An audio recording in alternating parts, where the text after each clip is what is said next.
अरे बच्चों, मैं आज तुम्हें एक लकड़हारे की कहानी सुनाता हूँ। किसी गांव में एक लकड़हारा रहता था। वो जंगल से लकड़ियाँ काट के लाता और उसे बेच करके अपने परिवार का पालन पोषण करता था।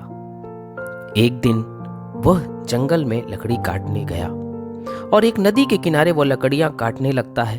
तभी उसके हाथ से उसकी कुल्हाड़ी छूट जाती है और नदी में जाके गिर जाती है। वो वहीं पर बैठकर रोने लगता है।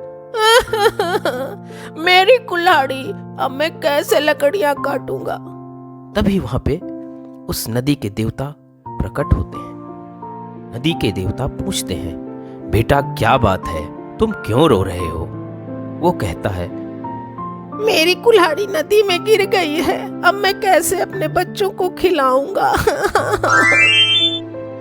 नदी के देवता पानी में डुबकी लगाते हैं और एक सोने की कुल्हाड़ी लेकर निकलते हैं और उससे पूछते हैं, क्या ये तुम्हारी कुल्हाड़ी है? वो कहता है, नहीं, ये मेरी कुल्हाड़ी नहीं है, मेरी कुल्हाड़ी दूसरी थी।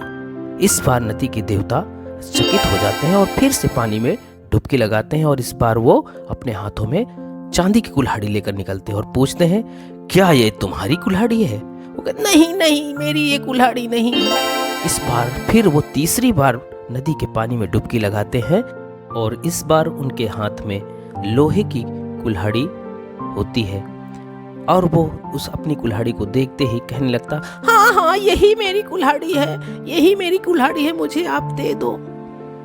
लकड़हारे की ईमानदारी को देखकर उस नदी के देवता ने खुश होकर के उसे तीनों कुल्हाड़ियां उसको दे देते हैं और वह खुशी खुशी अपने घर चला जाता है।